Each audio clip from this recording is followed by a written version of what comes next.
देखिए, आज का टॉपिक हम करने वाले हैं जीएसटी। ठीक है, जीएसटी क्या होता है। लेकिन जीएसटी करने से पहले एक तो तरीका है कि भाई मैं तुम्हें एंट्री बता दूं और एंट्री समझ में आ गया पेपर में कर लो।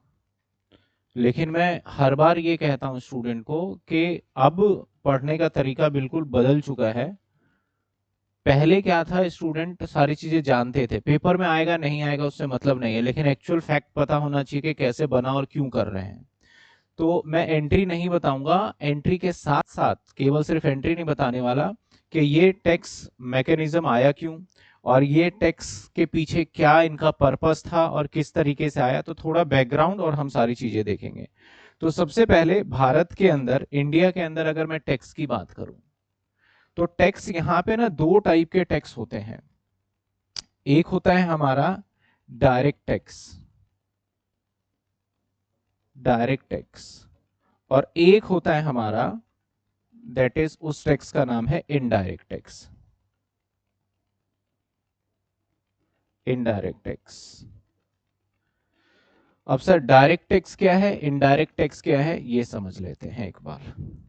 और सबसे पहले ये टैक्स है क्यों, क्योंकि टैक्स जो है अभी से नहीं, बहुत पहले से चला आ रहा होगा। एक मूवी आपने देखी होगी, पहले भी आया था लगान के नाम से।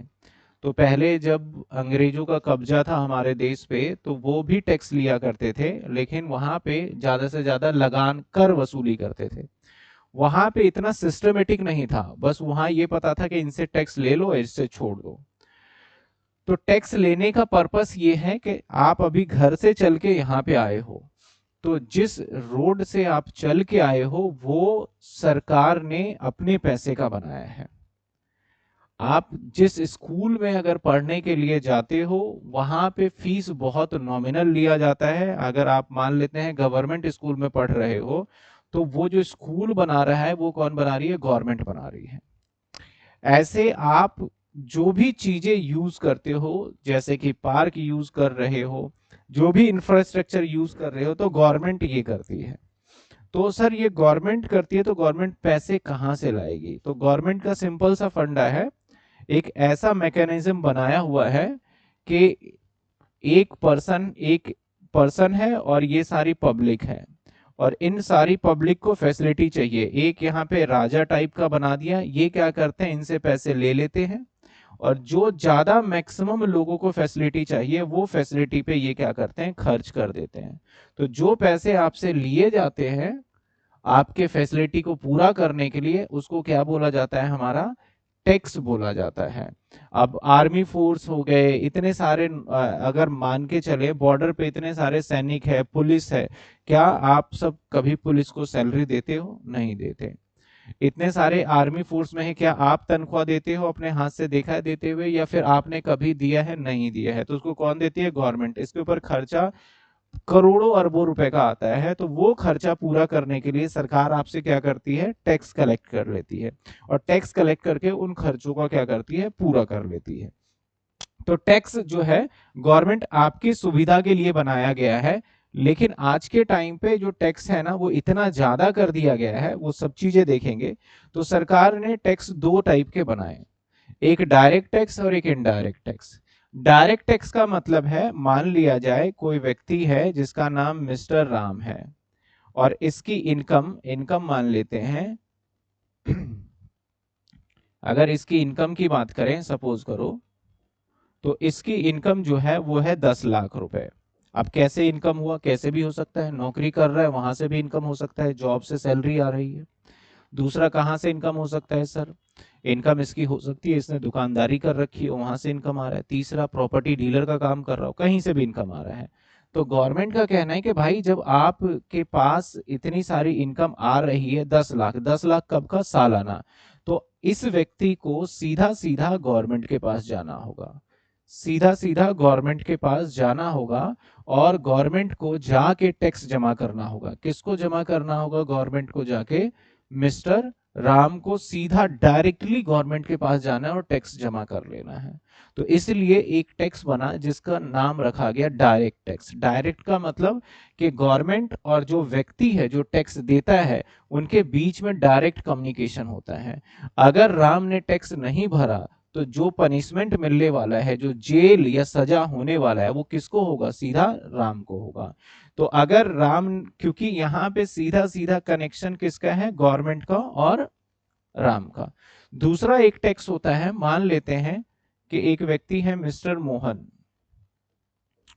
और एक दुकान है, और जो दुकान है यहां पे है मिस्टर सोहन, मिस्टर सोहन, और यहां पे मान लो लेट सपोज के गवर्नमेंट है, 3 लोग हो गए।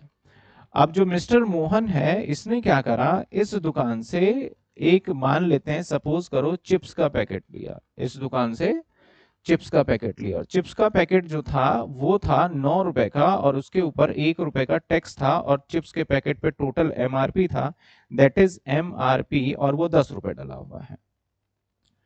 आप कई बार देखोगे किसी भी प्रोडक्ट पे जब एमआरपी लिखा होता है तो उस पे लिखा होता है इंक्लूसिव ऑल टैक्सेस, इंक्लूडिंग या इंक्लूसिव ऑल टैक्सेस करके शब्द लिखा होता है। कहाँ लिखा था? जस्ट एमआरपी के साइड में, कि आपको टैक्स, जो ये रेट है इसके अंदर टैक्स जुड़ा हुआ है।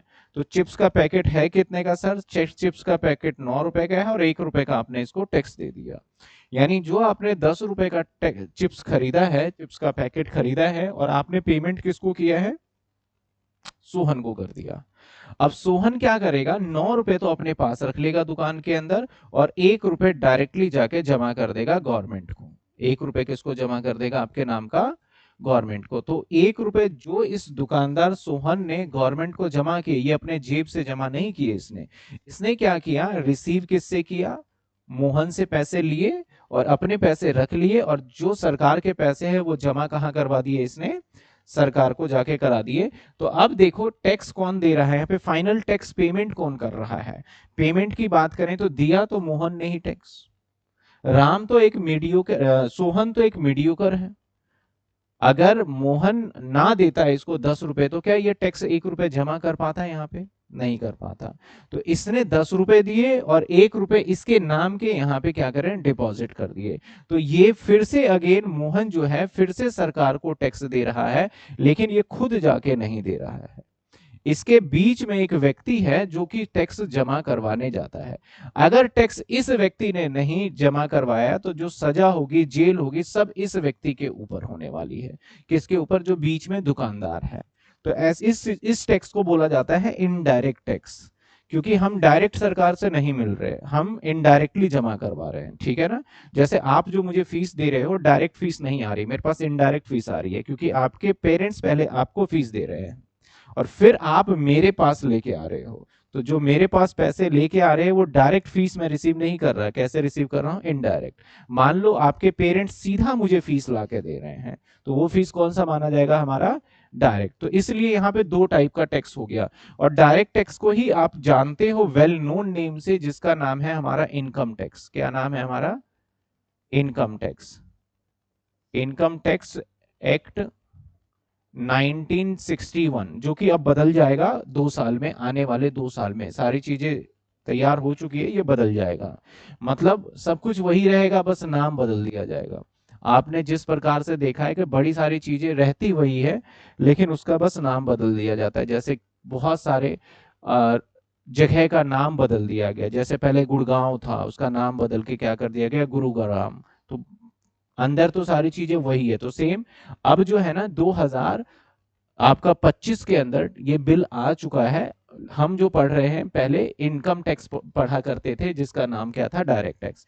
हमारे सिलेबस में इसका कोई लेना देना नहीं है। इनकम टैक्स आपने सुना होगा कि उसके घर पे इनकम टैक्स की रेड पड़ गई, तो इनकम टैक्स का ही दूसरे नाम से क्या जाना जाता है? हमारा डायरेक्ट टैक्स। इनकम टैक्स का ही दूसरा नाम क्या है? तो ये हमारे सिलेबस में नहीं है। इसके बाद एक इनडायरेक्ट टैक्स है। इनडायरेक्ट टैक्स जो है उसको दूसरे नाम से जाना जाता है। इनडायरेक्ट टैक्स ना अभी आया है, ये ज्यादा समय नहीं हुआ इसको आए हुए। भारत के अंदर इनडायरेक्ट टैक्स जो था, उससे पहले इनडायरेक्ट टैक्स के नाम बता देता हूं कौन सा था। जैसे सर्विस टैक्स, सर्विस टैक्स, जैसे वैट, जैसे सेल्स टैक्स, जैसे एंटरटेनमेंट टैक्स, जैसे आपका एक्साइज ड्यूटी, और भी खूब सारे टैक्स थे, मैं कुछ एग्जांपल ले रहा हूँ, इतने सारे टैक्स थे। ये सारे सेल्स टैक्स था, तो सेल्स टैक्स दुकानदार जमा करता था, कहाँ से जमा करता था भाई, कस्टमर से लेता था फिर जमा करता था। तो ये सारे क्या थे, इनडायरेक्ट टैक्स। तो हमारे राज्य में, हमारे कंट्री के अंदर हो क्या रहा था कि जब भी कोई फॉरेनर आता था इंडिया में बिजनेस करने के लिए, मान लेते हैं आपने बड़े सारे फॉरेन ब्रांड, जैसे कि एक कार है जो कि बड़े टाइम से चर्चा में चल रहा है कि टेस्ला कंपनी, इलोन मस्क की गाड़ी है जो कि भारत के अंदर आने की कोशिश कर रहा है, या एप्पल मोबाइल फोन अब इंडिया के अंदर आ चुका है जो कि यहाँ पे असेंबलिंग का काम कर रहा है। तो जब भारत में आते थे तो इतने सारे टाइप के टैक्स देख के वो भाग जाते थे, डर जाते थे, भाई इतना टैक्स हम कहाँ से देंगे। मतलब सर्विस टैक्स भी है, वैट भी है, सेल्स टैक्स भी है, एंटरटेनमेंट, मतलब अलग अलग लगता था हमारा। अगर हम कोई गुड्स को बेचते थे तो लगता था सेल्स टैक्स, या फिर लगता था वैट। अगर हम कोई सर्विस प्रोवाइड कर रहे हैं, जैसे टीचर वगैरह सर्विस प्रोवाइड कर रहे हैं, तो क्या लगता था, सर्विस टैक्स। मूवी वगैरह बनता था तो क्या लगता था, एंटरटेनमेंट टैक्स। तो अलग अलग टैक्स था, तो लोगों को समझना बड़ा मुश्किल हो रहा था। तो गवर्नमेंट ने क्या करा कि भैया इन सभी टैक्स को बोला खत्म करो, और इन सभी टैक्स के जगह पे हम एक टैक्स ले आते हैं, GST, that is goods and services tax. क्योंकि ये जब ये इनडायरेक्ट टैक्स हमेशा किस पे लगता है, या तो सामान पे लगेगा या फिर सर्विस पे लगेगा, या तो सामान पे या सर्विस, इन सबको हटाओ और ले आते हैं गुड्स एंड सर्विसेज टैक्स। बदला कुछ नहीं है, बस खाली नाम बदला है, काम करने का तरीका वही है। जैसे पहले सर्विस टैक्स 18% हुआ करता था, अब जीएसटी 18% हो गया है। अगर मैं पढ़ा रहा हूं तो मैं जो आपको मैं आपसे जो भी फीस कलेक्ट करूंगा, पहले भी मैं 18% टैक्स दिया करता था सरकार को, और अब भी मैं 18% दूंगा। लेकिन अगर मैं बात करूं 2017 से पहले, तो मैं बोलता था यार मैं सर्विस टैक्स भर के आ रहा हूं 18%। यानी अगर आप 100 रुपए फीस देते थे तो मैं 18 रुपए सरकार को जमा करके आता था, ये, और बाकी मेरे पास बचते थे। और आज के दिन पे मैं क्या बोलूंगा कि यार मैं जीएसटी जमा करके आ रहा हूँ, और आज भी मैं कितना पेमेंट कर रहा हूँ, 18% कर रहा हूँ। तो बदलाव कुछ भी ऐसा बहुत बड़ी चीज नहीं हुई है, वो सिर्फ और सिर्फ आप मीडिया में, सोशल मीडिया में देखते हो कि भैया जीएसटी आ गया, ये हो गया, वो हो गया, चीजें वही है अभी जो। और जैसे सेल्स टैक्स पहले 5% हुआ करता था, इनफैक्ट 4% हुआ करता था, अब हमारा जीएसटी 4%, 5% हो गया है। जीएसटी कितने परसेंट हो गया, 5%, बकायदा 1% बढ़ा ही दिया गया है यहाँ पे। तो पहले बहुत सारे टैक्स थे, उन सबको हटा के कौन सा टैक्स एक बना दिया गया, नया नाम रख दिया गया जीएसटी, जिसका नाम क्या पड़ गया, गुड्स एंड सर्विसेज टैक्स। तो हमारे इंडिया में दो टैक्स हैं, दैट इज डायरेक्ट टैक्स और इनडायरेक्ट टैक्स। इनडायरेक्ट टैक्स का क्या नाम है अगर अभी भी बताऊं, तो अब इसको जीएसटी के नाम से जाना जाता है, जिसको कहते हैं इनडायरेक्ट टैक्स। अभी चर्चा में अगर आपकी कोई न्यूज ज्यादा देखता हो तो अभी सुना होगा आपने कि सरकार ने जीएसटी के अंदर बदलाव कर दिया। नवंबर महीने के बाद फोन, लैपटॉप, मोबाइल फोन कुछ सस्ते हो जाएंगे, क्योंकि उन्होंने जो जिसके ऊपर लगा करता था 18%, उसको घटा के कर दिया गया है 5% टैक्स स्लैब रेट के अंदर। और जिसपे लगा करता था 28%, उसके ऊपर 5%। जैसे मैंने ये एसी खरीदा, इस एसी का अगर 50,000 रुपए कीमत है तो मैंने इस पे 28% टैक्स दिए हैं सरकार को। तो आप मान के चलो 50,000 पे 28%, मतलब मोटा मोटा 15,000 तो मैं टैक्स दे के आया हूँ। लेकिन यही चीज मैं नवंबर में खरीदता तो मैं अब इसके ऊपर कितना देता, सिर्फ 5% ही दूंगा मैं, अब जो न्यू रेट आया है निकल के। सरकार टाइम टू टाइम पे इसके ऊपर जो रेट होते हैं ना, परसेंटेज, वो बदलते रहती है टाइम टू टाइम पे। और सच्चाई में देखो तो परसेंटेज रेट बदलने या घटने से हमारे प्राइस कभी कम नहीं होंगे, क्योंकि जो दुकानदार ने एमआरपी फिक्स कर रखा है, चिप्स का पैकेट 10 रुपए का, मान लेते हैं कि उसके ऊपर टैक्स 1 रुपए कम हो गया है, तो क्या वो 9 रुपए का चिप्स का पैकेट दे देगा, कभी नहीं देगा, वो 10 का ही बेचेगा। तो जो बोलते हैं जीएसटी का रेट कम हो गया है, तो इसमें सारा जो बेनिफिट मिला है वो सिर्फ और सिर्फ बिजनेसमैन को मिला है, एक आम पब्लिक को नहीं मिलेगा। वो क्या करेगा, अपना प्रॉफिट मार्जिन बढ़ा देगा वहां पे, और आपको मिलने उतने का ही है, बस यहाँ पे बोलने वाली बात है कि इतने का हो जाएगा। अब सर टैक्स ना एक कानून है, मैंने यहाँ पे एक वर्ड लिखा है एक्ट, एक वर्ड लिखा है मैंने यहाँ पे एक्ट। एक्ट क्या होता है हमारा, ये कानून कैसे बनता है, एक बार ये भी समझना होगा। पहले हमारा ये था, इससे यहां तक कैसे पहुंच पाए, इतना आसान काम नहीं था कि हम इससे सीधा यहां तक पहुंच जाए। पता है क्यों, क्योंकि पहले क्या था, ये वाला टैक्स जो जाता था, ये जाता था मोदी के पास। हमारे पास अब थोड़ी सी दो चीजें याद रखना, दो तरीके की सरकार है भारत के अंदर। एक सरकार है हमारा कौन सा, सेंट्रल गवर्नमेंट, कौन सा सरकार है, और एक सरकार है हमारी स्टेट गवर्नमेंट। अगर मैं बात करूं, अगर फॉर एग्जांपल हम देख के चलें, तो जो सेंटर में गवर्नमेंट है, अभी फिलहाल की बात करूं, सेंटर में गवर्नमेंट है वो कौन है भाई साहब, वो है मोदी। अच्छा, सेंट्रल में गवर्नमेंट जो होते हैं, जैसे कि जिसको हम बोलते हैं प्रधानमंत्री, तो प्रधानमंत्री बनाने के लिए आप कैसे बनाते हो सरकार को, उस टाइम पे भी वोट होते हैं। आपने कई बार देखा होगा यार, फिर वोटिंग चालू हो गई, फिर वोटिंग चालू हो गई, कई बार वोटिंग के अंदर ज्यादा शोर शराबा होता है, कई बार वोटिंग में पता भी नहीं चलता। तो भारत के अंदर तीन तरीके की वोटिंग होती है। एक होता है प्रधानमंत्री चुनने वाला, तो सेंटर वाला होता है, जो कि पूरे के पूरे हर जगह पे होगा। इस टाइम पे कई सारे पेपर वेपर सब कैंसिल कर दिए जाते हैं, अगर होता है तो सब जगह होगा। तो इसके लिए आपका कौन सा होता है, जहां पे लोकसभा बोला जाता है, लोकसभा इलेक्शन बोला जाता है। और यहाँ पे इनके जो मोदी के जो जितने भी नेता होते हैं उसको बोला जाता है एमपी, मेंबर ऑफ पार्लियामेंट। उसको क्या बोला जाता है, member of parliament. Member of parliament Delhi में 7 ही हैं, और एमएलए देखा जाए तो दिल्ली में 72 है। अगर देखा जाए तो मेंबर ऑफ पार्लियामेंट क्या होता है, एक मेंबर ऑफ पार्लियामेंट को बहुत बड़े राज्य में दिया जाता है, मतलब कि बहुत बड़ा एरिया के अंदर होता है। इसके बाद अगर हम स्टेट की बात करते हैं, एक सरकार कहाँ पे होता है हमारा सर, स्टेट में होता है। स्टेट में अगर बात करूं, हालांकि अब दिल्ली के अंदर तो बीजेपी की ही सरकार आ गई है। इससे पहले कौन सा सरकार था हमारा, आम आदमी पार्टी, जिसको केजरीवाल चलाए करते थे। तो वो कहाँ का हो गया। ऐसे मैं पंजाब की बात करूं तो पंजाब में किसकी सरकार है, आम आदमी पार्टी की सरकार है, स्टेट की है।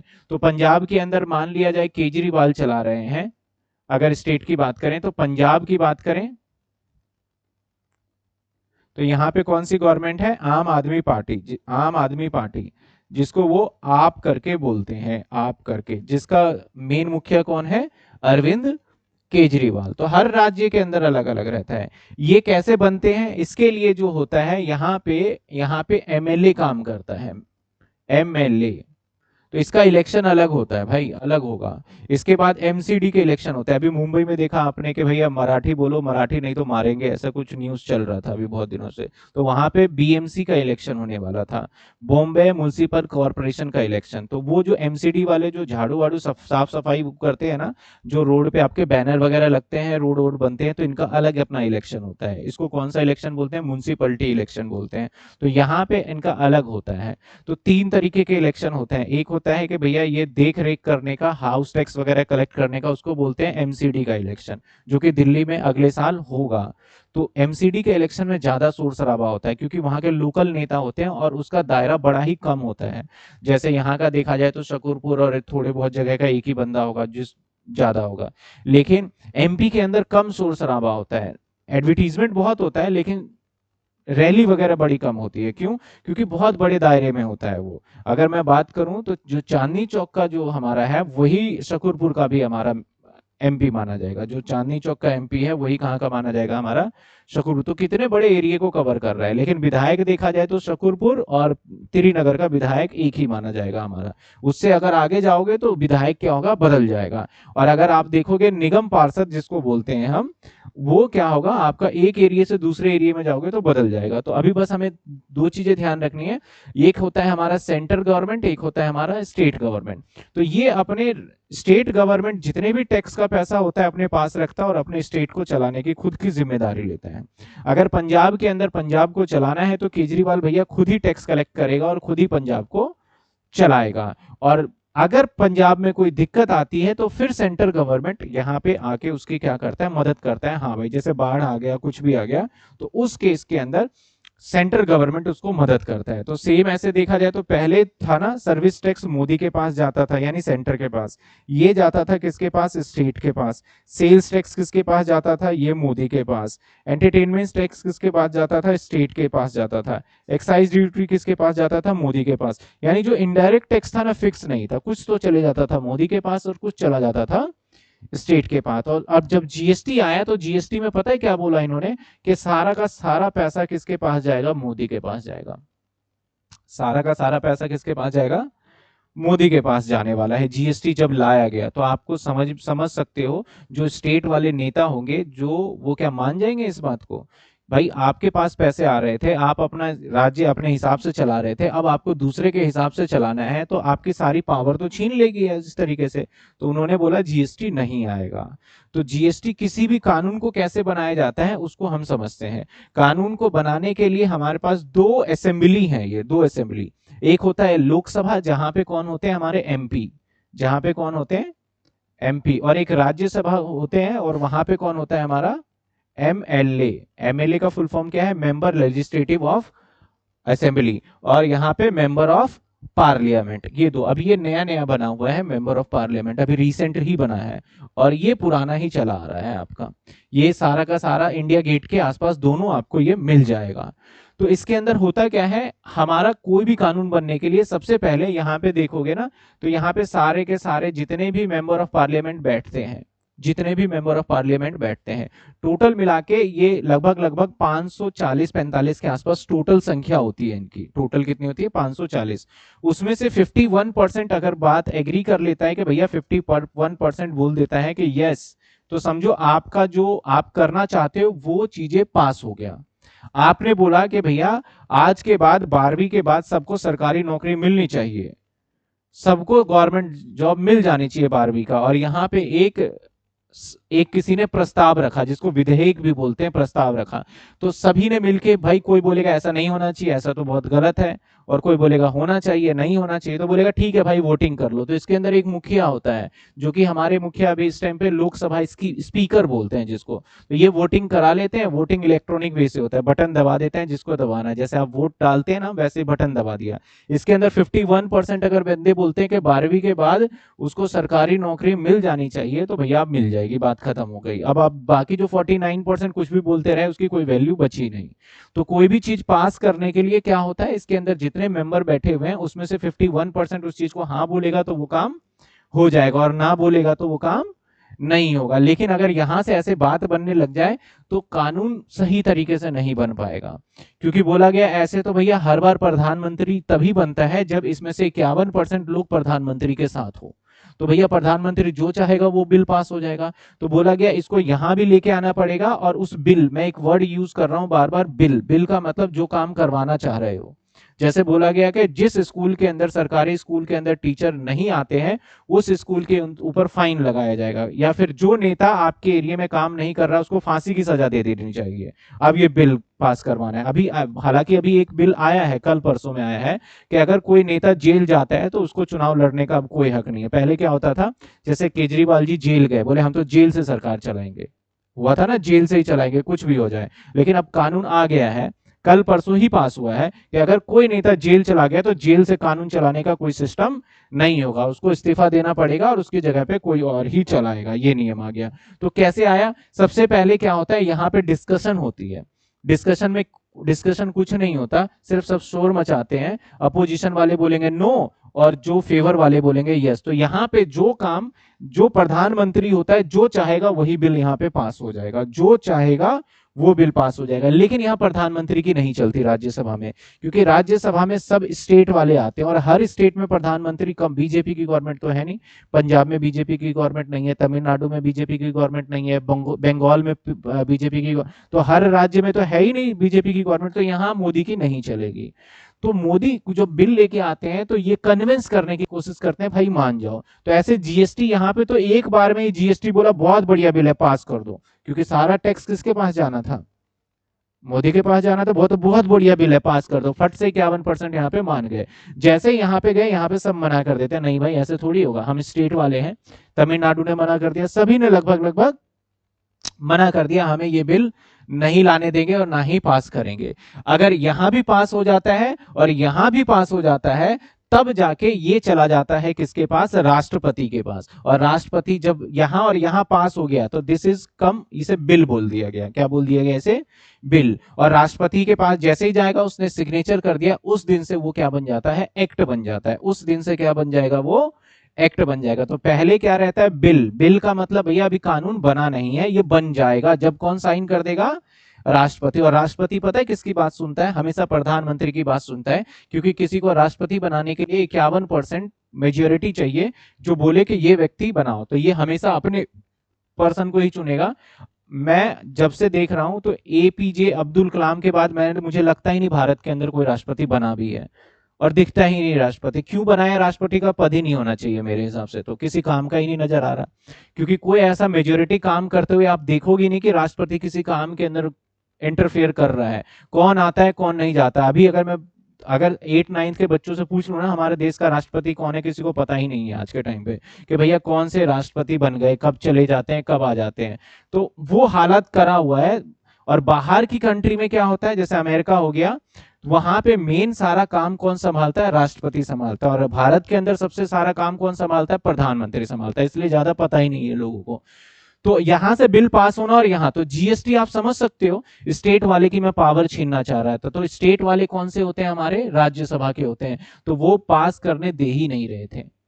अब हर बार आता था बिल और हर बार पास नहीं हो पाता था। ये बिल 2004 के अंदर अटल बिहारी वाजपेयी लेके आए थे। सबसे पहले जीएसटी पता है कब आना था? 2004 में। अटल बिहारी वाजपेयी ने बोला था भैया जीएसटी आना था, क्योंकि जीएसटी इंडिया के अंदर नई बात होगी आपके लिए। बाहर कंट्री के अंदर ना जीएसटी बहुत पहले से ही चला आ रहा था। वहां पे ये इनडायरेक्ट टैक्स डायरेक्ट टैक्स नहीं है, सिंपल सा टैक्स था, भैया जीएसटी है और ये चीजें आप दोगे। तो यहाँ पे नहीं आया 2004 में। 2004 से बढ़ते बढ़ते बढ़ते बढ़ते बहुत टाइम, बहुत बार आया, बहुत बार फेल हुआ। तो आप 2004 से लेके करते करते ये जाके 2017 में ये बिल आ पाया। 2017 में इसको मना पाए। इसके मनाने के पीछे रीजंस मैं बताता हूं। 2014 के अंदर हमारी बीजेपी की गवर्नमेंट आई, और उस टाइम जब बीजेपी की गवर्नमेंट आई तो कहते थे कि मोदी की लहर है। मोदी की लहर इन द सेंस हर कोई चाहता था कि भैया कांग्रेस को हटा दो, बहुत परेशान हो गई थी कांग्रेस की गवर्नमेंट से।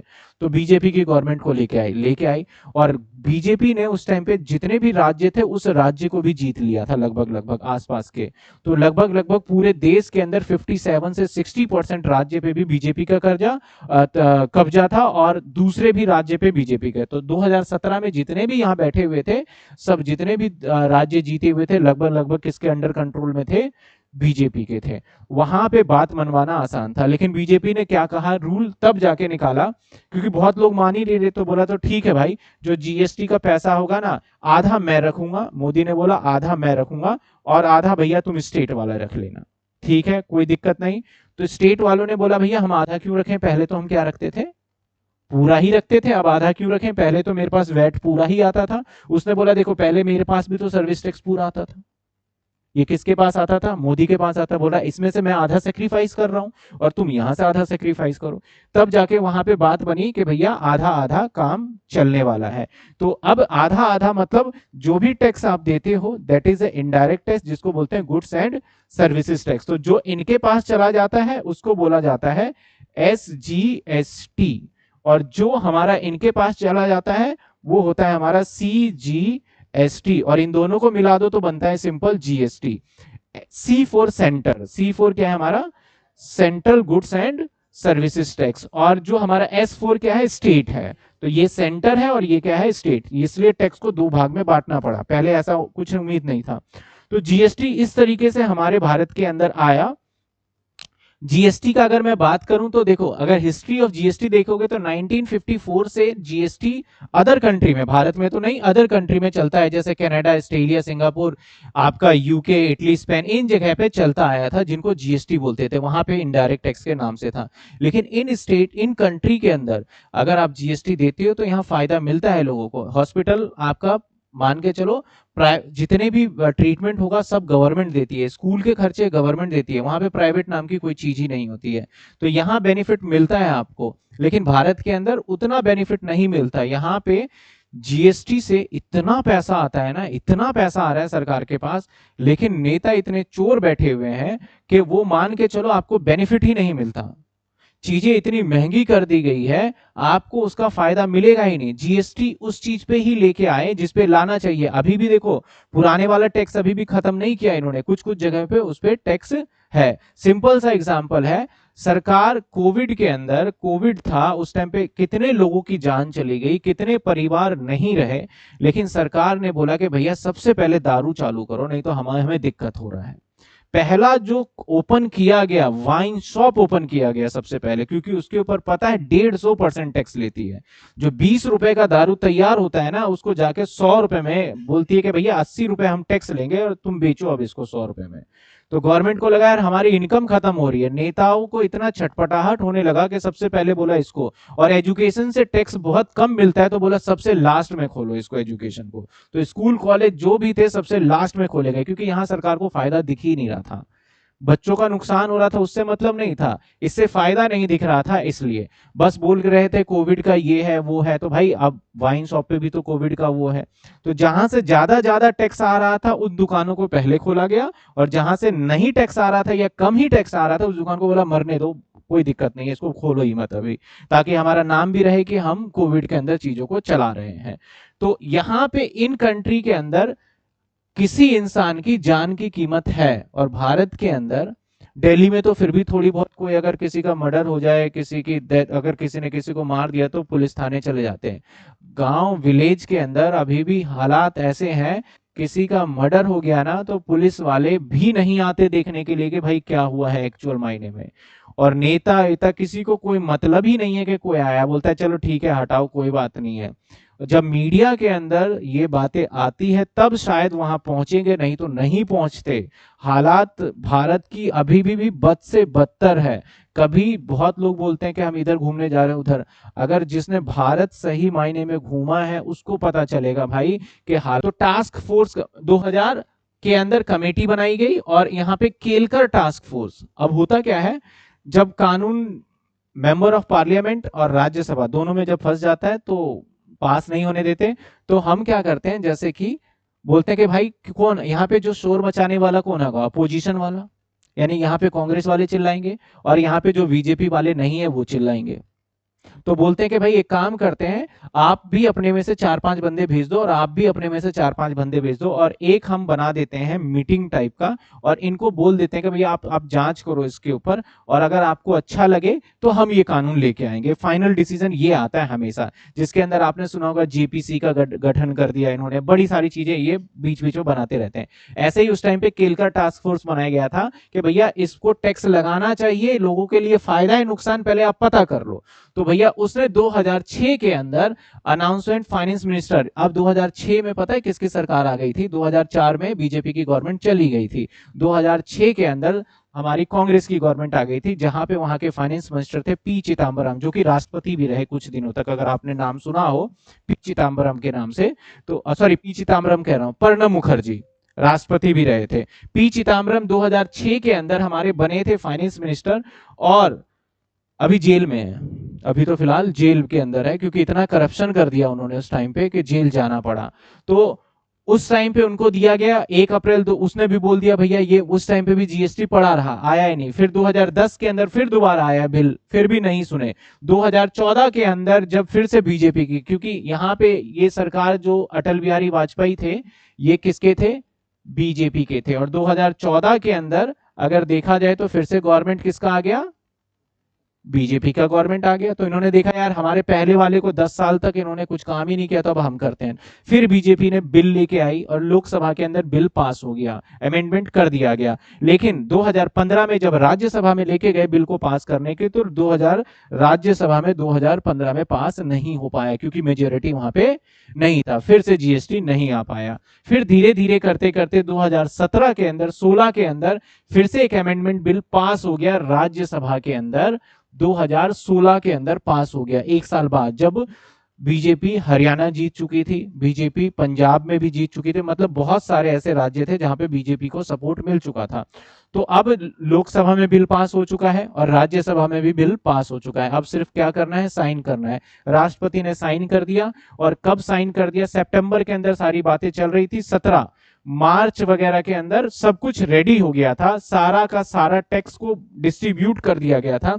2017 के अंदर बोला गया भैया जीएसटी आ जाएगा हमारा, तो हमारे देश के अंदर 2017 कब, 1 जुलाई को 2017 में हमारे देश के अंदर जीएसटी एप्लीकेबल हो गया। तो एमसीक्यू में क्वेश्चन पूछा जा सकता है, बताओ जीएसटी हमारे देश में कब आया था, कब से लागू हुआ, तो 1 जुलाई 2017 है। ये डेट 1 जुलाई 2017 पता है क्यों रखा गया, ये सोच समझ के रखा गया, क्योंकि इसी दिन सीए डे भी मनाया जाता है। कौन सा डे मनाया जाता है, सीए डे, जिस दिन चार्टेड अकाउंटेंट जो इंस्टीट्यूट है आईसीआई, अगर आप में से बच्चा कोई भी सीए करना चाहता है तो कोर्स करेगा, तो जैसे वहां जहां पे कोर्स करने जाएगा उसका भी नींव जो रखा गया था 1 जुलाई को रखा गया था। तो इन्होंने लॉजिक लगाया यार 1 जुलाई को सीए, और जीएसटी का काम भी कौन देखेगा, सीए, तो इसलिए उसको 1 जुलाई को सोच समझ के बिल्कुल इंप्लीमेंट किया गया था। तो प्रधानमंत्री ने फाइनली 1 जुलाई को जीएसटी इंट्रोड्यूस कर दिया और आ गया। अब जीएसटी आने के बाद बड़े टाइम तक लोगों को इतनी सारी प्रॉब्लम हुई ना जिसकी कोई की लिमिट नहीं है। तो हमारा सबसे पहला क्वेश्चन यहाँ पे निकल के आया, भैया जीएसटी कब आएगा। तो आप जीएसटी देखते हैं, तो जब जीएसटी आया, जीएसटी का फुल फॉर्म भी पूछा जाता है एग्जाम में, ठीक है ना, और फुल फॉर्म क्या है, गुड्स एंड सर्विसेज टैक्स, याद रखिएगा, सर्विस टैक्स नहीं, सर्विसेज टैक्स। क्योंकि आप गुड्स की बात करें तो गुड्स, अगर मैं लिखता सिर्फ और सिर्फ गुड्स लिखूं, चलो गुड्स के अंदर तो आपका है कि कुछ भी आ सकता है, इसके अंदर जितने भी सामान है सारे आ गए। अगर मैं यहां पे सिर्फ सर्विस लिख दूं तो सिर्फ कोई एक ही सर्विस आया हमारा, लेकिन ये एक सर्विस पे टैक्स नहीं लगाना चाह रहे थे, किस पे लगाना चाह रहे थे, सारे जितने भी हैं सर्विस सब पे लगाना चाह रहे थे। तो इसलिए इसका नाम क्या करना पड़ा, गुड्स एंड सर्विसेज टैक्स। तो जीएसटी लगा गुड्स एंड सर्विसेज टैक्स। इसको ना 3-4 भागों में बांट दिया गया, ध्यान रखना, अब ध्यान से समझना इसको, थोड़ी सी कहानी। इसको सबसे पहले लेके आए कि भैया जीएसटी जो होगा वो 2 टाइप का जीएसटी रखेंगे। हालांकि जब इन्होंने ऐड किया ना तो बोला 1 नेशन 1 टैक्स, एक टैक्स नहीं है, काफी सारे टैक्स मिले हुए हैं जीएसटी में। एक आया हमारा सेंट्रल, जिसको बोला गया CGST, central goods and services tax. एक आया हमारा SGST, states goods and services tax. लेकिन कुछ जगह ऐसे हैं ना तो वो सेंट्रल है ना तो वो आपका स्टेट है, जिसको हम केंद्र शासित प्रदेश बोलते हैं। जैसे अंडमान निकोबार हो गया, जहां पे कोई सरकार ही नहीं होती, वहां कोई इलेक्शन ही नहीं होता, वहां पे सेंटर, वहां पे कौन होते हैं, गवर्नर चलाते हैं उसको। तो ऐसी जगह पे भी टैक्स लगाना था, तो बोला गया भैया ऐसे राज्य को हम यूनियन टेरिटरी बोलते हैं। उसको क्या बोलते हैं हम, यूनियन टेरिटरी। हमारे भारत के अंदर टैक्स के पर्पस के लिए यूनियन टेरिटरी कौन सा है, दमन एंड दीव है, अंडमान निकोबार है, और इनफैक्ट चंडीगढ़ जो है वो भी ऐसा कॉन्फ्लिक्ट है, क्योंकि चंडीगढ़ जो है ना वो 2 राज्य की राजधानी है। पंजाब की भी राजधानी क्या है, चंडीगढ़, और हरियाणा की भी राजधानी क्या मानी जाती है, तो वो थोड़ा सा डिस्प्यूटेड है। तो चंडीगढ़ को भी इसी तरीके से देखा जाता है। वैसे दिल्ली भी स्टेट नहीं है, दिल्ली भी हमारा केंद्र शासित ही है, क्योंकि दिल्ली पुलिस बार बार देखते होगे कि हमारे अंडर दो। तो जो हमारा स्टेट होता है ना उसका कंट्रोल सारा होता है। दिल्ली के अंदर जो भी मुख्यमंत्री मिलेगा उसको कोई भी कंट्रोल पूरा नहीं मिल सकता। तो हमारा एक ही आया, तो बोला गया भैया एक वो भी तो राज्य है जहां पे कोई भी नहीं है, तो उसको बोला गया यूटीजीएसटी। यूटीजीएसटी, सीजीएसटी का मतलब central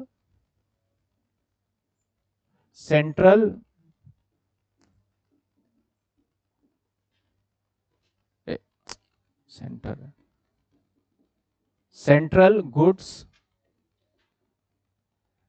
and services tax.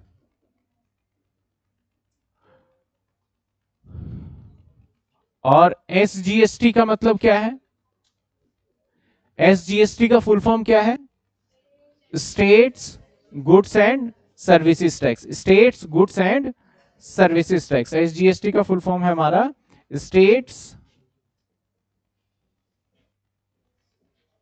Goods and services tax, ठीक है ना। ये स्टेट्स गुड्स एंड, और यूटीजीएसटी का है यूनियन टेरिटरी।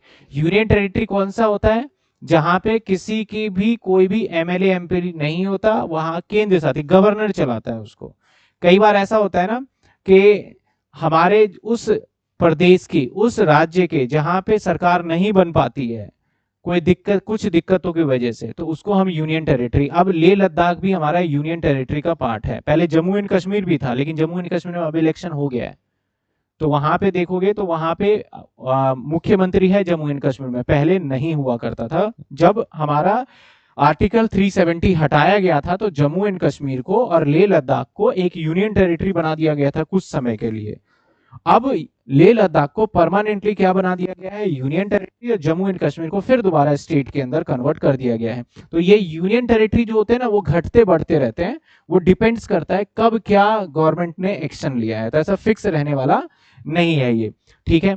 तो ये तीन तरीके के हमारे मेनली टैक्स होते हैं, सेंटर, स्टेट और आपका एक यूनियन टेरिटरी, तीन भागों में बांटा गया। अब भाई ये टैक्स लगता कैसे है, अब लगने का इसका थोड़ा सा प्रोविजन देखो। अब हुआ क्या, आप जब कभी भी गुड्स, कोई भी गुड्स आप सोल्ड करते हो, आप हो कहां के, दिल्ली के, आप दिल्ली में रहते हो और आप गुड्स सोल्ड भी दिल्ली में कर रहे हो,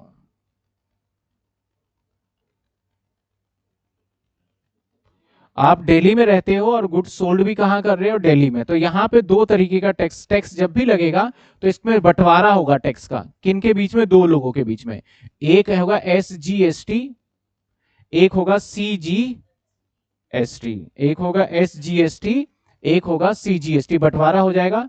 अगर मान लेते हैं किसी प्रोडक्ट के ऊपर टैक्स आपने दिया, मान लेते हैं 200 रुपए दिया टैक्स आपने, तो 100 रुपए सेंटर के पास चला जाएगा और 100 रुपए स्टेट के पास चला जाएगा, सिर्फ टैक्स का अमाउंट, गुड्स का अमाउंट नहीं, गुड्स का तो दुकानदार के पास जाएगा, सिर्फ टैक्स का अमाउंट दो लोगों के पास चला जाएगा।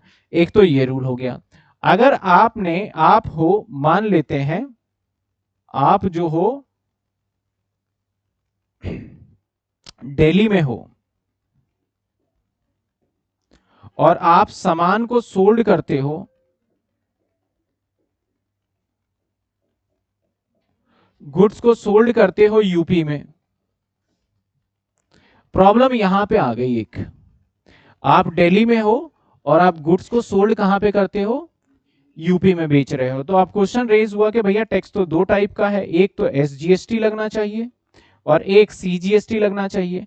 तो CGST में तो ये तो मोदी के पास जाएगा, इनको कोई दिक्कत नहीं। अब SGST में दिल्ली की गवर्नमेंट और यूपी की गवर्नमेंट दोनों लड़ने लग गई, क्योंकि बोलती है भैया जो SGST लगा, यूपी की गवर्नमेंट बोलती है मुझे मिलना चाहिए, वहां पे योगी बैठे हैं, उन्होंने बोला मुझे मिलना चाहिए, यहाँ पे रेखा गुप्ता कह रही है कि मुझे मिलना चाहिए, क्योंकि दोनों को बोला कि सामान जो है दिल्ली से कहां गया, बिका है यूपी में, तो अब SGST का पैसा किसको मिले। अगर हम दिल्ली को दे दें तब भी थोड़ा बहुत दिक्कत हो जाएगा, यूपी को दे दें तब भी, अब इसको दोनों को आधा आधा भी नहीं बांट सकते। तो अगर यहाँ पे सिचुएशन ये बिगड़ी कि यूपी के गवर्नमेंट ने बोला, अगर चाहती तो बोल देती कि दिल्ली के गवर्नमेंट का कोई सामान नहीं आएगा यूपी में। अभी भी देखो ना, तो राज्य सरकार क्या करती है कि दूसरे राज्य के गाड़ी को अंदर एंट्री नहीं देती है। अगर दिल्ली के अंदर देखो तो जितने भी ट्रक वगैरह है, यहाँ पे तो बोलते हैं ना कि 15 साल 10 साल के बाद कार क्या हो जाएगा, बेकार हो जाएगा, ट्रक वगैरह को क्या करो, बेकार कर दो, स्क्रैप में कर दो, पोल्यूशन होता है। दूसरे राज्य में ये नियम नहीं है। अब जो बंदा नोएडा में गाड़ी खरीद रहा है वो 50 साल चला रहा है, उसको कोई दिक्कत ही नहीं है, और दिल्ली में 10 साल बाद ही गवर्नमेंट क्या कर रही है, उसको चालान कर देती है। तो अब नोएडा से अगर वो दिल्ली में आ जाएगा तो वो तो दिक्कत में फंस जाएगा। तो गवर्नमेंट करती है, रिस्ट्रिक्टेड कर देती है कि इस एरिया में नहीं आना है, हर राज्य की परमिशन लेके आना पड़ेगा। तो यहाँ पे यूपी गवर्नमेंट ऐसे हर राज्य के अंदर, मान लेते हैं दिल्ली से पंजाब में जा रहे हो, तो पंजाब की गवर्नमेंट केजरीवाल, वो तो कहेगा भैया ये तो मेरा ही टैक्स है, कुछ भी हो जाए, वो धरने पे भी बैठ जाएगा, कोई बड़ी बात नहीं है। और यहाँ पे मोदी को कोई फर्क नहीं पड़ रहा है कि भैया मोदी क्या करेगा, ठीक है ना। तो अब यहाँ पे सबसे बड़ी समस्या आ गई कि दो स्टेट के बीच में जब ट्रांजेक्शन हो रहा है, एक स्टेट से दूसरे स्टेट में, तो एक टैक्स में तो कोई दिक्कत नहीं है, किसमें, CGST में, SGST में दिक्कत आ रही है। तो जब यहाँ पे लड़ाई वाली बात आई तो सेंट्रल गवर्नमेंट ने कहा कि भैया दिल्ली वाले मुख्यमंत्री और यूपी वाले मुख्यमंत्री या पंजाब वाले मुख्यमंत्री, आपको आपस में लड़ने की जरूरत नहीं है। जो यहाँ पे टैक्स लगता था उस टैक्स का नाम बदल देते हैं, टैक्स का नाम कर देते हैं हम IGST, integrated goods and service tax, और आप दोनों में से किसी को दूंगा तो लड़ोगे। तो मोदी ने कहा इसे भी मैं ही रखूंगा, लड़ाई होगी ही नहीं आपके बीच में कभी भी, क्योंकि लड़ाई तब है जब मैं इसको दे दूं तो वो नाराज, ये नाराज, अब मैंने रख लिया, तुम दोनों नाराज हो जाओ तो बराबर हो जाएगा, माइनस माइनस प्लस हो जाएगा, वो कोई दिक्कत नहीं है, तुम दोनों ही नाराज हो जाओ, फर्क हमें नहीं पड़ता है। तो यहाँ पे दिल्ली और यूपी के अंदर अगर हम बात देखें तो जब एक स्टेट से दूसरे स्टेट में सामान को बेचा जाता है, एक स्टेट से दूसरे स्टेट को सामान बेचा जाता है, तो वहां पे जब ये दोनों आईजीएसटी भी किसके पास जाना है, सेंटर के पास ही जाना है, और सीजीएसटी भी सेंटर। तो उसने बोला कि वहां पे सीजीएसटी लगाएंगे ही नहीं, वहां पे सिर्फ एक ही टैक्स लगेगा और उसका नाम क्या होगा, आईजीएसटी, और वो सारा मैं रखूंगा। लेकिन राज्य सरकार इतनी आसानी से मानने वाली ये बात थी या नहीं थी, नहीं थी। तो गवर्नमेंट ने वहां पे विश्वास दिलाया कि अगर आपके टैक्स का नुकसान होता है, आप एक काम करो, पिछले साल जीएसटी बनने से पहले आप देखो आपके टैक्स कलेक्शन क्या था। दिल्ली सरकार ने बोला मेरा 50,000 करोड़ रुपए का टैक्स आया था। तो सेंट्रल गवर्नमेंट ने बोला कि अब जीएसटी लगने के बाद कितना आ रहा है, तो उसने बोला अब मेरा 55,000 करोड़ का टैक्स आ रहा है। तो बोला तुम्हें कोई दिक्कत ही नहीं है, तो तुम्हारी कोई मदद की भी जरूरत नहीं है, तो क्यों रो रहे हो, पहले से तो ज्यादा ही गया बना ना जीएसटी के बनने के बाद। ऐसे यूपी में मैन्युफैक्चरिंग ज्यादा है, उन्होंने कहा कि मेरा भैया 2 लाख करोड़ का टैक्स हुआ करता था जीएसटी आने से पहले। मोदी ने पूछा अच्छा जीएसटी अब आ गया है, अब बताओ कितना आया। उसने बोला 1,90,000 करोड़ में 10,000 करोड़ का नुकसान हो गया जीएसटी की वजह से। तो सेंट्रल गवर्नमेंट ने बोली मैं दे देता हूं तुम्हें 10,000 करोड़ रुपए। तो सेंट्रल गवर्नमेंट ने अपनी जेब से 10,000 रुपए दे दिया। तो इसको बोला जाता है जीएसटी टैक्स लॉस, जितने भी हुए स्टेट के, सेंटर ने उसको कंपनसेट किया। जिसका कम हो गया था ना, उसको क्या कर दिया, कंपनसेट कर दिया। तो सेंट्रल गवर्नमेंट कहां से कंपनसेट कर रही थी, वो आईजीएसटी के पॉइंट ऑफ व्यू से कंपनसेट कर रही थी। तो अगर आपका सामान कहां से कहां जाता है, अगर आपका सामान दिल्ली से मान लेते हैं पंजाब जाता है, दिल्ली से आप सोल्ड करते हो और सामान कहां जाता है, पंजाब। अगर दिल्ली से सोल्ड करते हो और कहां जाता है, पंजाब, तो यहां पे टैक्स कौन सा लगेगा भाई, यहां पे लगेगा सिर्फ और सिर्फ आईजीएसटी। फुल फॉर्म क्या है, integrated goods and services tax. Integrated goods and services tax. जैसे जैसे हम पढ़ेंगे सारा फुल फॉर्म आपको याद भी हो जाएगा और आपको पता भी चल जाएगा कि कौन कौन सा टैक्स। अब कितने तरीके के टैक्स हो गए, 3 नहीं 4 हो गए अभी, ठीक है ना, 4 टैक्स हो गए। कौन सा हो गया, एक सीजीएसटी, एसजीएसटी, यूटीजीएसटी और एक आईजीएसटी। अब यहां पे कुछ वर्ड सीखना पड़ेगा जो हम सेम, देखो दिल्ली से कहां पे सामान बिक रहा है, दिल्ली में। तो इसको पता है कि हम लॉ के लैंग्वेज में, अकाउंट्स की लैंग्वेज में, किस भाषा में पता है, इस सेल्स को, इस प्रकार के सेल्स को हम कहते हैं intra state sales. Intra state sales. Tax हमेशा सेल्स पे लगाया जाता है, परचेज के टाइम पे नहीं लगता, सेल्स पे लगता है हमारे हमेशा टैक्स, ठीक है ना। अब इसको क्या कहेंगे, जब दिल्ली से पंजाब है तो स्टेट बदल गया, तो इसको कहा गया inter state sale. Inter state sales. तो अब 2 तरीके के सेल्स हो गए हमारे, एक हो गया इंट्रा स्टेट और एक हो गया इंटर स्टेट। इंट्रा स्टेट का मतलब सेम स्टेट, इंट्रा स्टेट मतलब with in a state.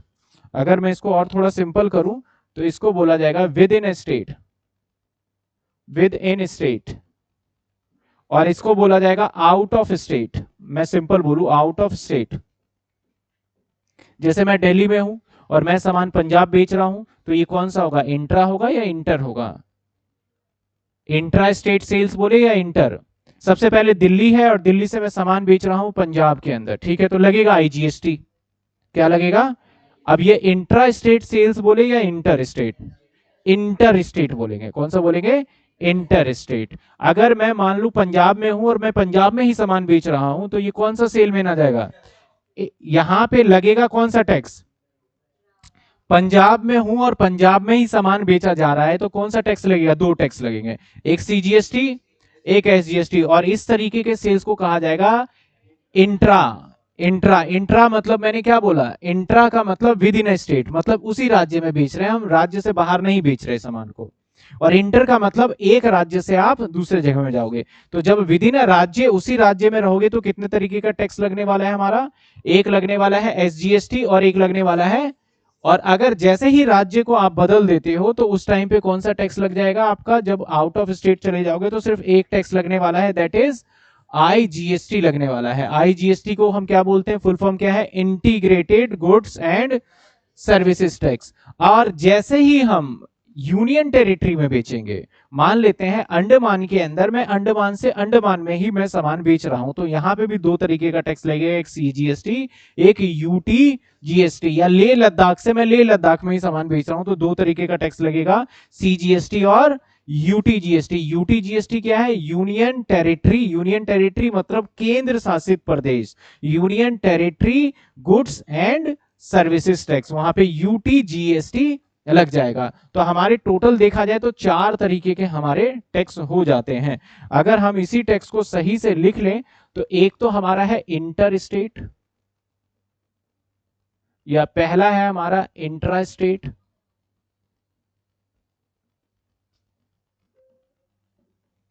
Intra state मतलब sir within state. Example Delhi to Delhi,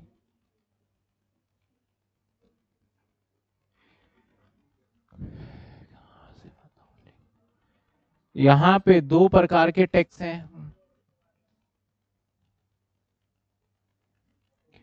एक हमारा यहां पे है CGST और एक यहां पे है SGST। दूसरा होगा हमारा इंटर स्टेट, या इसी का पार्ट बी भी कर देते हैं, इसी का सेकंड पार्ट यूनियन टेरिटरी, यानी एक और होता है हमारा intra state, intra state union territory, या यूटी स्टेट कर देता हूं, यूटी के लिए।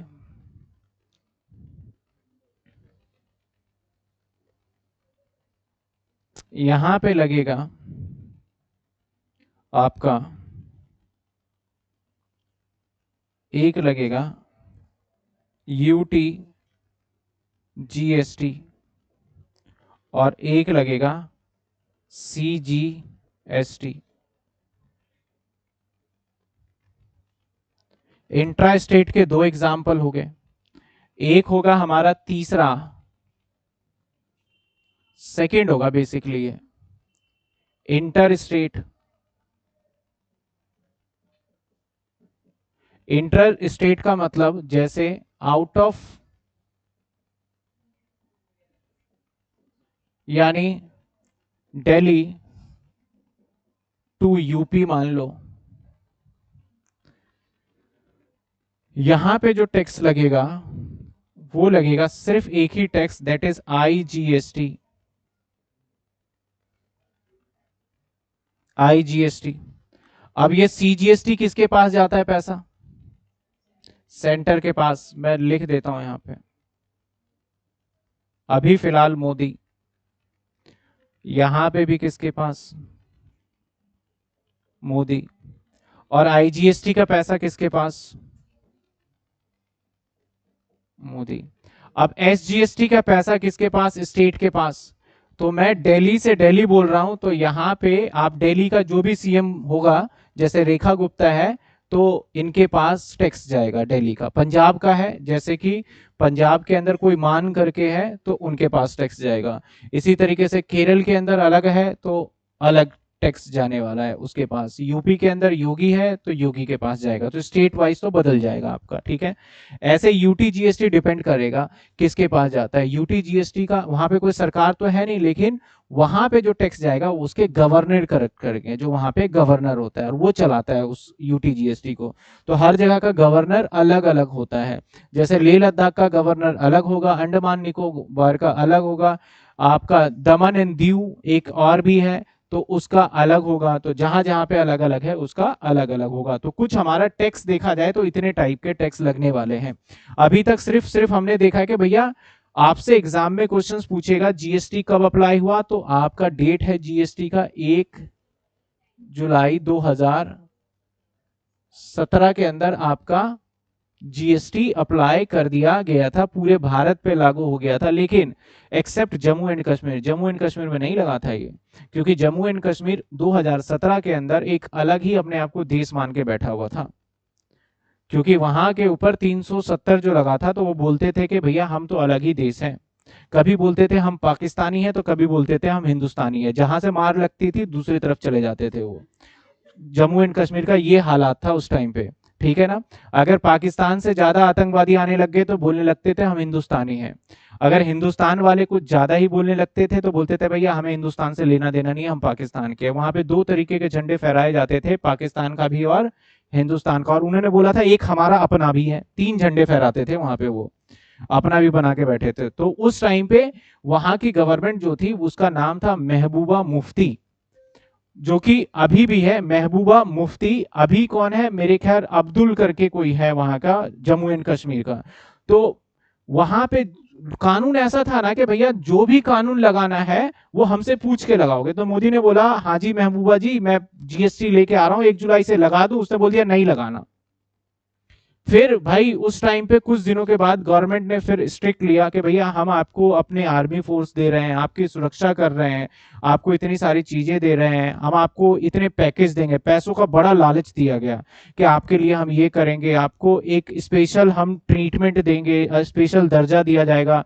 तो जाके एक हफ्ते के बाद महबूबा मान गई, और 7 जुलाई 2017 के बाद फिर लगना स्टार्ट हुआ जम्मू एंड कश्मीर के ऊपर। अगर क्वेश्चन ऐसा पूछा जाता है कि भैया जीएसटी कब लगा पूरे इंडिया पे, तो 1 जुलाई को तो नहीं लगा पूरे इंडिया पे, 1 जुलाई को पूरे इंडिया पे लगा एक्सेप्ट जम्मू एंड, 7 जुलाई को जब जम्मू एंड कश्मीर में अप्लाई हो गया तो होल ऑफ इंडिया अप्लाई होता है हमारा 7 जुलाई को जीएसटी। ठीक है ना। तो कई बार इंटरनेट वगैरह सर्च करोगे तो कहीं 7 जुलाई मिलेगा, कहीं 1 जुलाई मिलेगा। तो इसका कारण ये है। अब तो खैर वहां पे कोई भी कानून इंडिया में बनेगा तो मानना ही मानना पड़ेगा, तो सारे कानून एक साथ ही पूरे देश के ऊपर अप्लाई हो जाएगा। तो 1 जुलाई 2017 को आया हमारा, इसके अंदर स्टेट विद इन स्टेट के लिए सीजीएसटी एसजीएसटी आया, आउट ऑफ स्टेट के लिए एक टैक्स और आया दैट इज आईजीएसटी, और यूनियन टेरिटरी के लिए आ गया हमारा यूटीजीएसटी और सीजीएसटी। हाँ जी,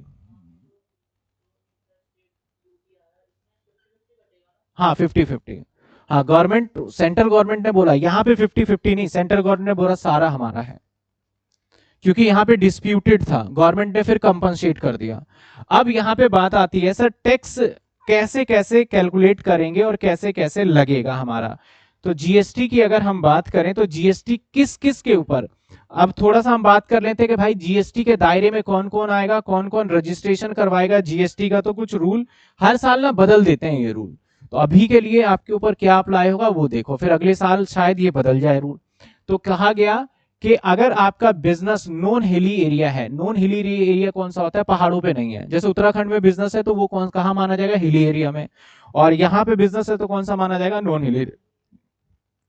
तो बोला गया सामान बेचोगे तो टैक्स लगाना होगा, सामान बेचोगे तो टैक्स लगाना होगा। अब भाई छोटे मोटे दुकानदार जो थे वो टैक्स नहीं लगाते थे, उनको खुद भी नहीं पता होता। आज एक गरीब परिवार है और उसे लगता है यार एक छोटा मोटा व्यापार करो, चलो एक काम करते हैं कि हम रिक्शा चलाना स्टार्ट करते हैं। अब वो थोड़ी जीएसटी लगा देगा, रिक्शा चलाएगा या जीएसटी मेंटेन करेगा, वो तो नहीं कर सकता। उसने बोला चलो यार हम एक फ्रूट की सब्जी की दुकान लगा लेते हैं छोटी सी, और उससे हमारा क्या होगा, हमारा जो भी है रोजगार, जो भी डेली का खर्चा हमारा चल जाएगा। तो अब वो जीएसटी लगाएगा। तो सरकार ने एक अमाउंट बोल दिया कि अगर इससे ज्यादा तुम्हारी कमाई सेल्स हुई ना, इससे ज्यादा सेल्स, तो तुम्हें जीएसटी रजिस्ट्रेशन कराना पड़ेगा, और साथ के साथ तुम्हें जीएसटी का सारा रूल एंड रेगुलेशन फॉलो भी करना पड़ेगा। तो वो लिमिट कितनी है जिसके अंडर, तो बोला गया अगर आप नॉर्मल जगह पे हो, तो अगर आपका supply sales within a state है, इंटर स्टेट है, तो आपका 40 लाख रुपए आपकी अगर सेल्स होती है,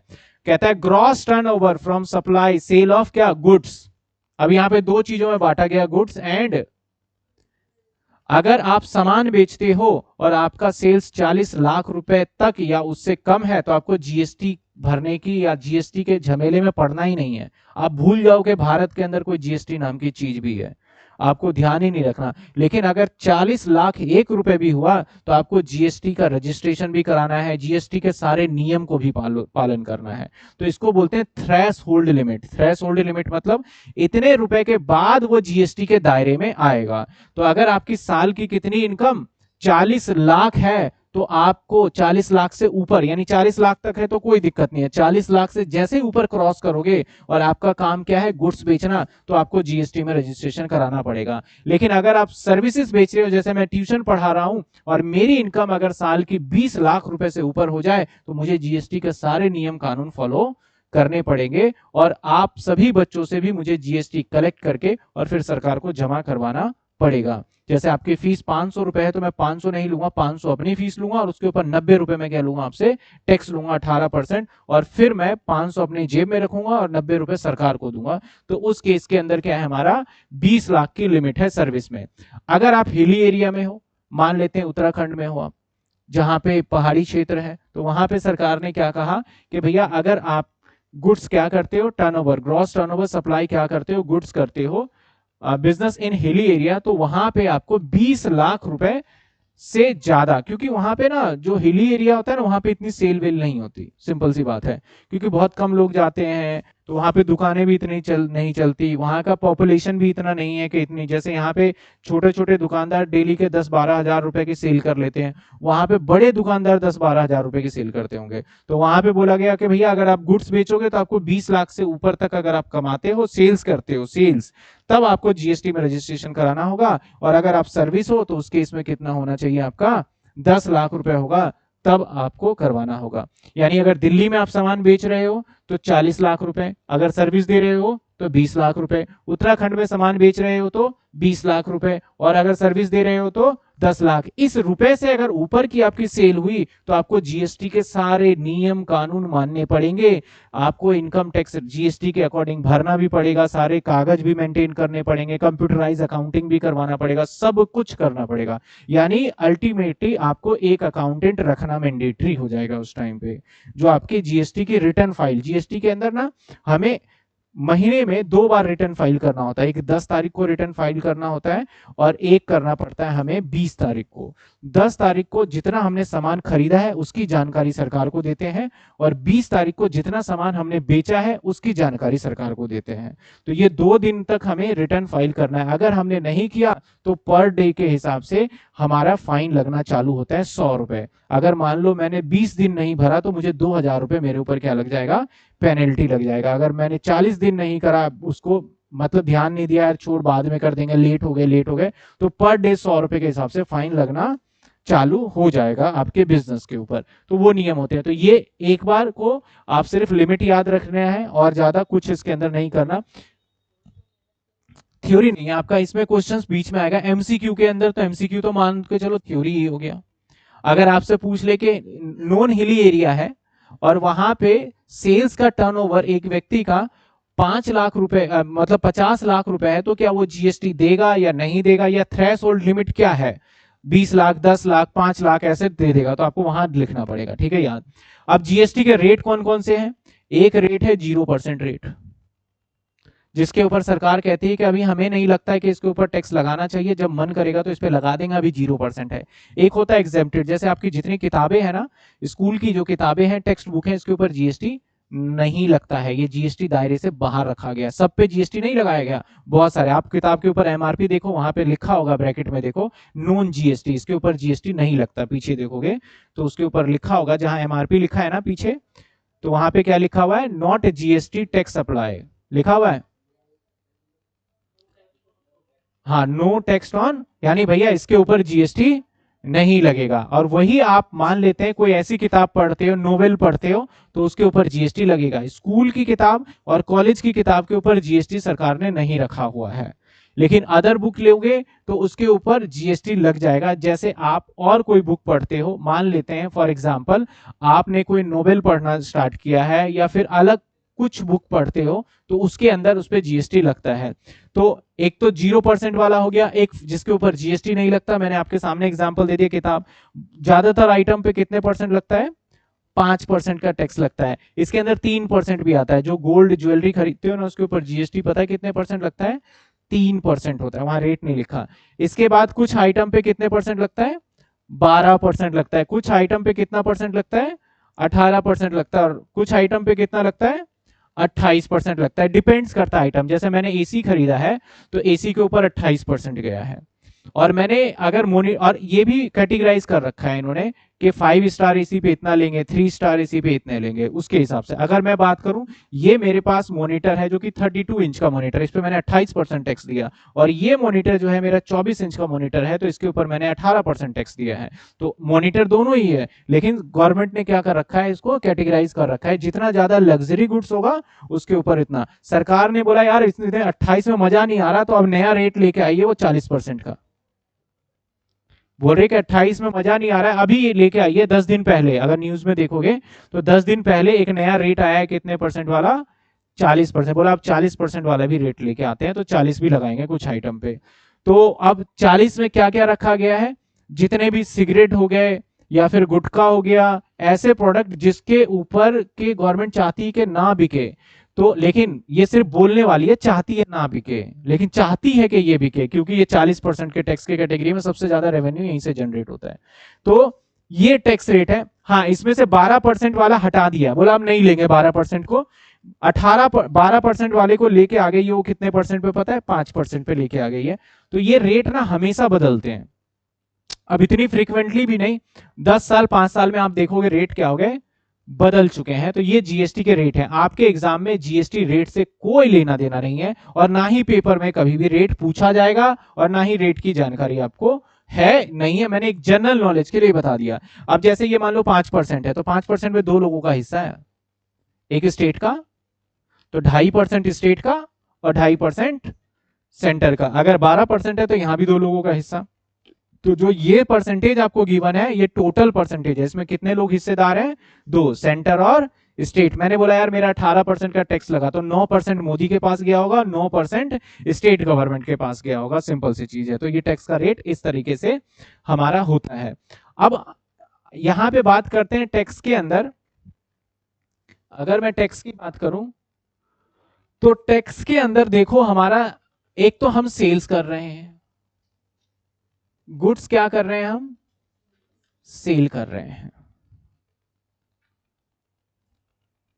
और एक गुड्स क्या करते हैं, हम परचेज करते हैं। तो हम खरीदते टाइम पे टैक्स देते हैं।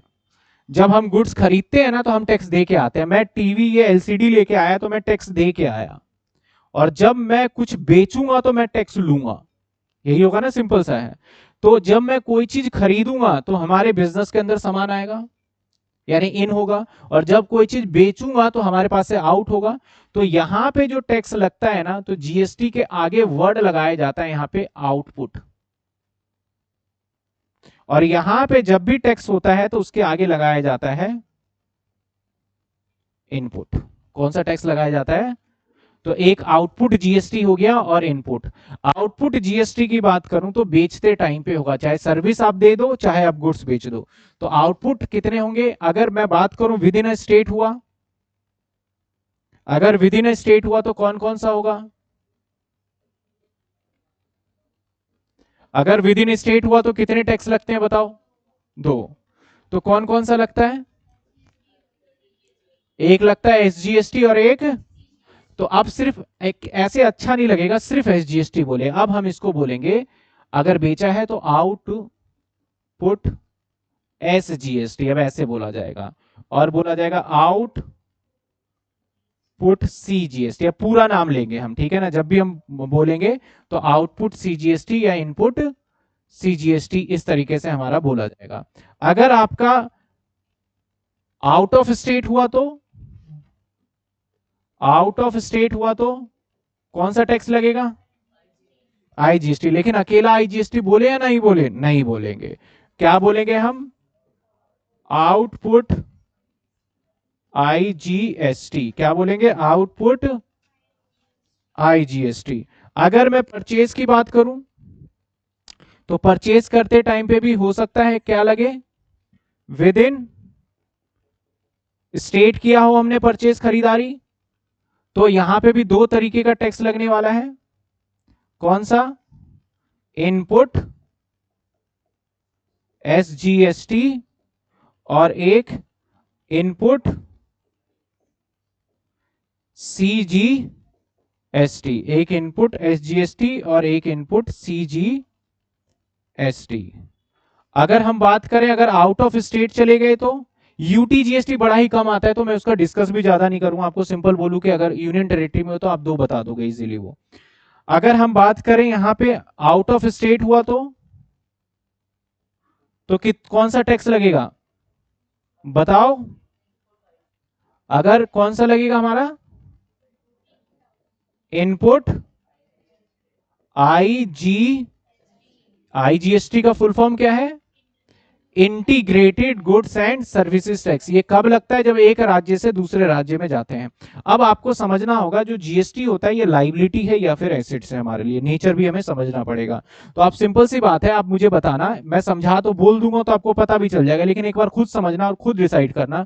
मैं एक दुकानदार हूं, ठीक है, मैं एक दुकानदार हूं और एक ये कस्टमर है, मैंने इसको सामान बेचा, गुड्स मैंने क्या कर दिया, इसको सेल कर दिया। लो भाई, मैंने बोला ले भाई सामान है तेरा 100 रुपए का सामान और प्लस 18 रुपए का टैक्स हो गया थे, तू मुझे दे दे कितना 100।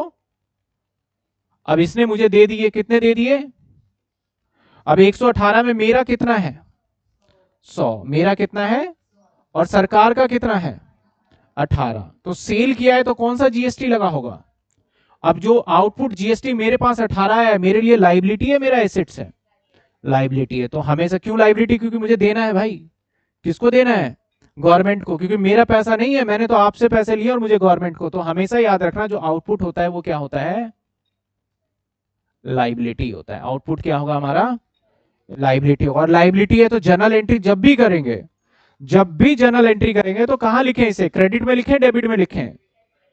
क्रेडिट में लिखा जाएगा। तो जर्नल एंट्री में जब कभी भी आउटपुट आएगा तो ऑलवेज क्या आएगा हमारा? ये क्रेडिट साइड। जब हम अभी इसके अंदर जर्नल एंट्री भी सीखेंगे, कुछ कुछ जैसे जैसे सीखेंगे तो वहां पे पता चलेगा कि क्रेडिट में आएगा। और आपको पता होना चाहिए ये क्यों क्रेडिट हो रहा है, क्योंकि आउटपुट जीएसटी क्या है हमारे लिए? लाइबिलिटी है, और लाइबिलिटी तो भैया क्रेडिट में ही आएगा। और वहां पे 2 तरीके के हो सकता है, एसजीएसटी, सीजीएसटी या आईजीएसटी, कुछ भी हो। अब जब परचेज करते हैं तो क्या होगा? जैसे मैं दुकानदार हूं तो मैंने किसी से सामान खरीदा होगा, तो मैंने क्या करा होगा? इसको 100 रुपए दे दिए होंगे, प्लस मैंने टैक्स का भी पैसा दे दिया होगा, 18 रुपए मैंने दे दिया है। अब देखो, मेरा सामान बिके अथवा ना बिके, मैं क्या करता हूं, सामान खरीदते टाइम पे अगर मैं 10,000 रुपए का सामान खरीद के ला रहा हूं तो मैं तो टैक्स दे के आ गया। गवर्नमेंट ना जो हम टैक्स दे के आते हैं ना वो वापस कर देती है हमें। कैसे करती है वो? जब नेक्स्ट क्लास के अंदर जब मैं आऊंगा ना तो मैं बताऊंगा कि किस हिसाब से वो वापसी करती है। Input process, input setup process होता है, तो कैसे इनपुट सेटअप प्रोसेस काम करता है वो भी देखेंगे। तो हमेशा याद रखना, मैंने सामान खरीदा और मैं एडवांस में टैक्स दे के आ रहा हूं, एडवांस में दे के आ रहा हूं, ये ले भाई सरकार, एडवांस में टैक्स सरकार के पास जमा करवा दिया। तो जब कभी भी मैं सामान खरीदूंगा तो हमेशा याद रखना, मैं जो टैक्स दे के आऊंगा वो किस में होगा? एडवांस में। तो जब कभी भी कोई भी चीज एडवांस में दे देते हो तो आपके लिए क्या एसेट्स होना चाहिए, लाइबिलिटी होना चाहिए? एसेट्स होना चाहिए। तो इनपुट जब भी होगा वो क्या होगा हमारे लिए? एसेट्स। और अगर आपको पता ही चल गया कि भाई ये एसेट्स है, तो अब जर्नल एंट्री में मैं इसे क्रेडिट करूं कि डेबिट करूं? तो जर्नल एंट्री में जब भी होगा तो हमेशा क्या होगा? ये डेबिट होगा। क्या होगा? जर्नल एंट्री में डेबिट हो जाएगा। तो हमारा एक हो गया इनपुट और एक हो गया आउटपुट। इनपुट हमारे लिए एसेट्स है और आउटपुट हमारे लिए लाइबिलिटी है, जर्नल एंट्री जब भी करेंगे। तो हमारे जीएसटी का जो मोटा मोटा कॉन्सेप्ट था, जो थ्योरी बेस पे क्वेश्चंस पूछे जा सकते हैं कि भैया ये लाइबिलिटी होगा या एसेट्स होगा, ये चीजें मैंने बता दिया। अभी मैंने क्वेश्चन के अंदर इंप्लीमेंट नहीं किया। जैसे अब मैं सिंपल आपसे पूछूं ना तो आप बता पाओगे। अभी ये भी बताना बहुत जरूरी है कि किस पे टैक्स नहीं लगता। अगर मैं कहूं कि भैया रेंट के ऊपर टैक्स लगेगा, या मैंने अभी परचेज सेल्स बताया है, तो परचेज सेल्स अगर मैं कहूं मैंने गुड्स खरीदा है, गुड्स परचेज किया 1000 रुपए का और टैक्स है मेरा 18%, मान लेते हैं 1000 रुपए का गुड्स खरीदा और टैक्स है 18%। तो सिंपल सी बात है, जब मैं सामान खरीद रहा हूं 1000 का तो इसके ऊपर टैक्स 18% के हिसाब से कितना दूंगा? 180। तो टोटल पैसा कितना चला गया हमारा? 1180 रुपए चला गया। अब इसकी जर्नल एंट्री कैसे करेंगे? तो परचेज नॉर्मल करते हो तो एंट्री क्या होता है? Purchase account debit to cash, ठीक है। अब इसके अंदर बस आपको जीएसटी डालना है। अब परचेज करते टाइम पे कौन सा जीएसटी लगा होगा? इनपुट या आउटपुट? इनपुट। अब इनपुट लगा है तो भैया ये एसेट्स है या लाइबिलिटी है? ये हमारा एसेट्स है। तो हमारा यहां पे एक और एंट्री जुड़ जाएगा, इनपुट। अब कौन कौन सा जीएसटी है इसकी एंट्री पता है कैसे करेंगे हम? परचेज, इनपुट, इनपुट और टू कैश। परचेज कितने का, 1000 का सामान। अब 180 में तो 90 रुपए कौन ले जाएगा, सीजीएसटी, और एसजीएसटी कितने ले जाएगा, 90, और टोटल पेमेंट कितना चला गया, 1180। तो कुछ इस तरीके से हम आगे जर्नल एंट्री को करेंगे। थोड़ा बहुत मैंने आइडिया दिया, जब मैं पूरा कराऊंगा तो हर एक को स्टेप वाइज करा के फिर से जर्नल एंट्री बताऊंगा, तो आपको बिल्कुल क्लियर हो जाएगा कि जर्नल एंट्री में कैसे इंप्लीमेंट किया जाएगा। एग्जाम में जर्नल एंट्री आपका विद जीएसटी भी आ सकता है और विदाउट जीएसटी भी, कुछ भी कहा नहीं जा सकता, इसलिए आपको दोनों ही सीखने पड़ेंगे जर्नल एंट्री के केस में। अगर आपने 4-5 जर्नल एंट्री पे बातें समझ ली कि अच्छा ये डेबिट होगा, क्रेडिट होगा, तो आप सारी जर्नल एंट्री पे खुद ब खुद अप्लाई करना सीख जाओगे। तो यहां पे हमारा था गुड्स को बेचते टाइम पे, और गुड्स को, इसको हटा देते हैं अभी फिलहाल, और खरीदते टाइम पे। ऐसे कई बार जीएसटी लगता है हमारा। अब बताओ मुझे एक बात, जब गुड्स को बेचेंगे तो पेमेंट रिसीव होगा, पेड होगा, तो एक कई बार रिसीव पे भी लगेगा, और जब परचेज करेंगे तो क्या होगा, पेमेंट पे भी लगेगा। ठीक है ना। तो जब कभी भी पैसे रिसीव करते हो आप, जैसे आपने कमीशन रिसीव किया, इंटरेस्ट रिसीव किया, तो आपको जीएसटी लगाना पड़ेगा। ठीक है ना। तो यहां पे रिसीव करते टाइम पे आपका लगेगा आउटपुट, और पेमेंट करते टाइम पे लगेगा आपका इनपुट। आप इसी से कोऑर्डिनेट करना। सेल्स है, सेल्स में पैसा रिसीव करता है। अब देखो, जैसे सैलरी के ऊपर जीएसटी नहीं लगता, लेकिन रेंट के ऊपर जीएसटी लगता है, तो अब मुझे ये बताना पड़ेगा किस पे जीएसटी लगता है और किस पे। आपको जब क्वेश्चन देगा तो उसमें सारी एंट्री मिक्स होगा, और आपको डिसाइड करना है किसके अंदर जीएसटी लगाना है और किसके अंदर नहीं लगाना है। जैसे ड्राइंग के ऊपर जीएसटी नहीं लगता, सैलरी के ऊपर जीएसटी नहीं लगता, वेजेस के ऊपर जीएसटी नहीं लगता, और भी कुछ आइटम है जिसके ऊपर जीएसटी अप्लाई ही नहीं होता। बाकी आपका कमीशन के ऊपर लगेगा, आपका रेंट के ऊपर लगेगा, और ऐसे ही अगर मैं बात करूं तो और भी काफी अदर प्रोडक्ट होते हैं। स्टेशनरी परचेज करोगे तो उसके ऊपर जीएसटी लगेगा। तो हमें अब क्या करना है, सेपरेट करना है किसके ऊपर जीएसटी लगाएं और किसके ऊपर ना लगाएं। तो अभी अगर मैं देखूं तो जीएसटी में हमने मोटी मोटी क्या सीखी बात, कि भैया जीएसटी जो अप्लाई हुआ वो 1 जुलाई 2017 से अप्लाई हो गया। जीएसटी को कैटेगराइज अगर करें तो हमारे कितने जीएसटी हो गए, एक सीजीएसटी, एसजीएसटी, यूटीजीएसटी और आईजीएसटी। आईजीएसटी कब लगता है भाई, जब एक राज्य से दूसरे राज्य में सामान बेचते हैं तो आईजीएसटी लग जाता है। और सीजीएसटी, एसजीएसटी कब लगता है, जब विद इन अ स्टेट सामान बेचते हैं तो कौन सा लग जाता है, सीजीएसटी, एसजीएसटी। इनपुट कब लगता है, जब हम सामान को खरीदते हैं तब इनपुट टैक्स लगता है, और जब बेचते हैं तो कौन सा लगता है हमारा, आउटपुट। हमने बस अभी तक यहां तक इतनी देर में यही सीखा है, इससे ऊपर हमने कुछ भी नहीं समझा है, बस बैकग्राउंड वगैरह थोड़ा हमने देखा है। तो अब आपको जो नोटिंग करना है ना, तो नोटिंग कहां से करना है स्टार्ट, क्योंकि बताया तो बहुत कुछ है, तो मैं कंक्लूजन बेसिस पे नोटिंग की बात करूं। यहां से नोटिंग करो, मैंने बताया, इसके बाद वैसे तो यहां पे भी ये लाइन मैंने लिख दिया, नोटिंग यहीं से स्टार्ट करो आप। 1 पेज और ये 2 पेज, 2 पेज ही है जो आपके काम आएगा नोटिंग में, सिर्फ 2 पेज नोट करना है आपको।